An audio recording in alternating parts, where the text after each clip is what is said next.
கர்த்தருடைய பரிசுத்த நாமத்திற்கு ஸ்தோத்திரம் உண்டாவதாக. இன்றைய ஜீவ வார்த்தை நிகழ்ச்சியை கேட்டுக்கொண்டிருக்கும் அனைவரையும் கர்த்தருடைய பரிசுத்த நாமத்தினால் வாழ்த்துகிறேன், ஆசீர்வதிக்கிறேன்.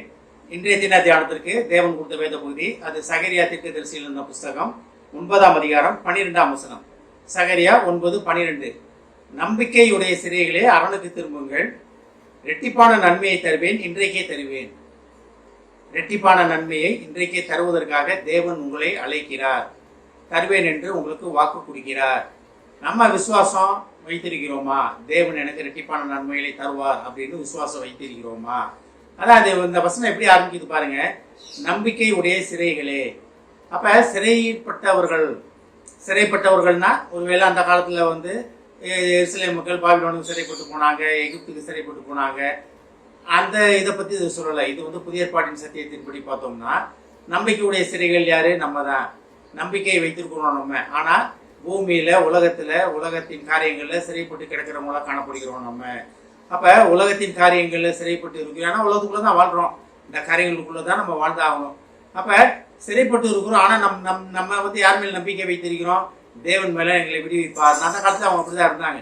தேவன் எங்களை விடுவிப்பார், தேவன் எங்களை கொண்டாந்து ஒரு மீசியா வருவார், எங்களை இந்த இதுல இருந்து எங்களை விடுவிப்பார், இந்த சிறையிருப்புல இருந்து எங்களை அடிமைத்தனத்திலிருந்து விடுவிப்பார்னு நினைச்சாங்க. இன்னைக்கு நினைச்சிக்கிட்டு இருக்கவங்க இருக்காங்க. இந்த மெசியா வரல. ஆனா நமக்கு தெரியும் மெசியா வந்தாச்சு, நமக்காக பரிந்து பேசி கொண்டிருக்கிறார், நமக்காக எல்லா காரியத்தையும் முடித்து விட்டார். சிலுவையில முடிந்ததுன்னா எல்லா காரியத்தையும் முடித்து அவர் ஜெயம் கொள்ளும் வாழ்க்கை வாழ்வதற்காக நம்மளை அழைத்திருக்கிறார். அப்ப நம்பிக்கையுடைய சிறைகளே. அப்ப நம்ம தான் சிறைப்பட்டு இருக்கிற உலக வாழ்க்கையில, உலக காரியங்கள்ல, உலக ஆசா பாசங்கள்ல சிறைப்பட்டு இருக்கிறவங்க நம்ம தான் நம்பிக்கையுடைய சிறைகள். அரணுக்கு திரும்புங்கள். அரண்னா என்ன? அரணும் கோட்டையும் ஆகிய கர்த்தரிடத்தில், தேவனிடத்தில் திரும்ப வேண்டும். நம்ம அங்க போயிட்டோம்னா நமக்கு எந்த பிரச்சனையும் கிடையாது. இந்த நம்பிக்கை தேவன் மேல நம்ம வைத்திருக்கிறோமா?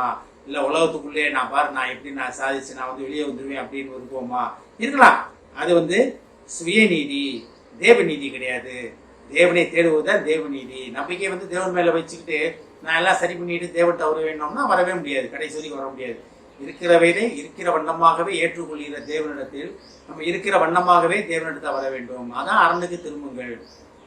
அரணுக்கு திரும்புங்கள்னா இன்னும் கொஞ்சம் டீப்பாக உள்ள போய் பார்த்தோம்னா அரணான பட்டணங்கள், கோட்டைகள், அதாவது அடைக்கல பட்டினங்கள். தேவன் தான் அடைக்கலமானவர், அரணானவர். அப்ப அவர்கிட்ட வரும்போது தேவன் நம்மளை எல்லா சகல நமக்கு எதிராக வர காரியங்களிலிருந்து அந்த அரணும் கோட்டையுமான தேவன் நம்மளை பாதுகாத்துக் கொள்வார். உள்ளே வைத்து உள்ளங்கையில் வைத்து தாங்கி நம்மளை பாதுகாத்துக் கொள்வார். அதான் நம்பிக்கையுடைய சிறைகளை அரணுக்கு திரும்புங்கள்னு பார்க்கிறோம் நம்ம. அதுல பாருங்க, இரட்டிப்பான நன்மைகளை தருவேன். எப்படி? தேவனிடத்தில் வந்தாச்சுன்னா கொஞ்சம் நன்மையெல்லாம் கிடையாது. இதாங்க இதை அவ்வளோ வச்சுக்க, இப்போதைக்கு உனக்கு இது போதும்ல, இதை வச்சுக்க, நாளைக்கு அடுத்த மாசம் தரேன், அடுத்த வாரம் தரேன், இதெல்லாம் காலியானதுக்கு அப்புறம் என்கிட்டவா, நான் அப்புறம் உனக்கு திருப்பி தரேன் அப்படின்றது கிடையாது. உலகம் அப்படி உண்டு. ரைட்பா, இதை வச்சு சாப்பிட்டு, இதை வச்சு நீ புடைச்சிக்கிட்டு உன்னால முடியலன்னா சொல்லு, நான் திருப்பி வரேன் அப்படின்றதான் உலக ரீதியான காரியங்கள். ஆனா தேவன்கிட்ட வந்தோம்னு வச்சுக்கீங்களேன், அரணுக்கு திரும்பி விட்டோம் என்றால் நமக்கு இரட்டிப்பான நன்மையை தேவன் தருவதற்காக காத்து கொண்டிருக்கிறார். தேவன் எதுவுமே கொஞ்சமா கிடையாது. தேவன் அள்ளி கொடுக்கிற தேவன். வானத்தின் பலகினைகளை திறந்து இடம் கொள்ளாமல் போகும் மட்டும் நிரப்ப மாட்டேனோ என்று ஒரு சேலஞ்சா கேட்கிற தேவன் எப்ப நம்ம அரணுக்கு திரும்பும் போது, தேவனிடத்தில் திரும்பும் போது, அது எப்படி சொல்றாரு பாருங்க.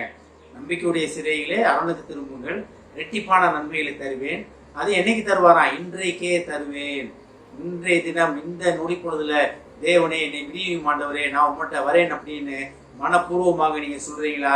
இல்ல சும்மா போற போக்குல சொல்லிட்டு போறீங்களான்னு தேவனுக்கு அறிவார். தேவன் தெரிந்து கொள்வார், அறிந்து கொள்வார். ஏன்னா உள்ளத்தை எண்ணங்களே உண்டாக்கின தேவனுக்கு அவருக்கு தெரியும்.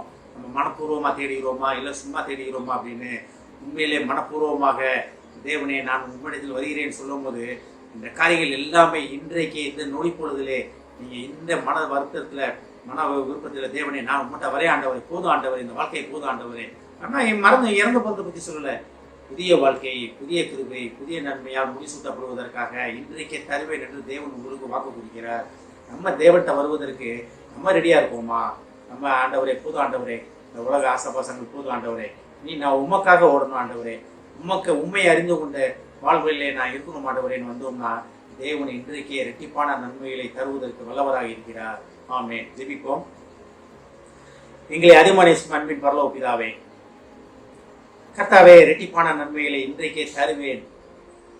நாங்கள் உம்மிடத்துக்கு அரணுக்கு திரும்பும் பொழுது இரட்டிப்பான நன்மைகளை இன்றைக்கே தருவேன் என்று சொன்ன வாக்குக்காக நன்றி என்றார். நன்றி ஆண்டவரே. நம்பிக்கையை சிறைகளாக நாங்கள் இருக்கிறோம் ஆண்டவரே.